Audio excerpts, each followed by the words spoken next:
On Friday, you might have seen me disappear into a forest, as you see here, with a promise, though, for more. We deliver on that tonight as we continue our inside and outside look at the potential future for the Kenwood Commons property in Albany. In March of 2023, the Doane Stuart School, with all of its history and prominence, burned to the ground in a devastating fire, which police are still investigating to this very day.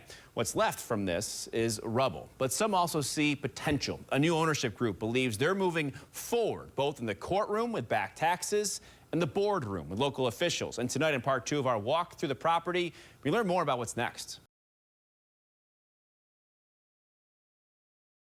Right? Indeed. You look especially at this entrance. It's beautiful. It's stunning, and you could almost think that it hadn't been the neighbor to a tragic fire over here. It's in very good shape. This doorway, I think, probably it's one of the highlights of the whole project now. You see some broken lights, you see broken glass, graffiti. What do you see? Yep, I see potentially classrooms, I see commercial space. I think it is in a better state than it presents. So now we're up to where the cemetery is. What's the plan for this part of the property? Yep, this is the northernmost part of the site, just by 9W, and the cemetery is actually deeded back to the Sacred Heart. Coming on this way, which is part of the property, the plan is to really extend that along 9W and create some more interesting amenities, retail, food and beverage. The types of residential that you're looking at right now?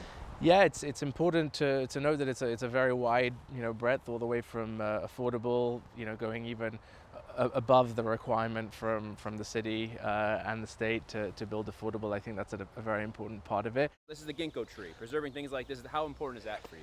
It is of course very important. I think one of the standout strengths of the property are the green spaces. There's an amazing road, Kenwood Road, coming exactly almost cutting the property in half, and in our plans we have walkable trails to the north and to the south. I know how much emotion there is surrounding the site. I was here the night of the fire.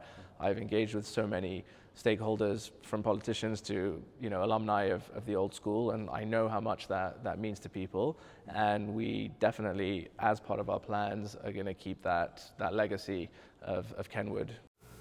Head to CBS6Albany.com to see part 1 of our conversation, where we discuss the plans for the anchor of the property where the Doane Stuart School burned down.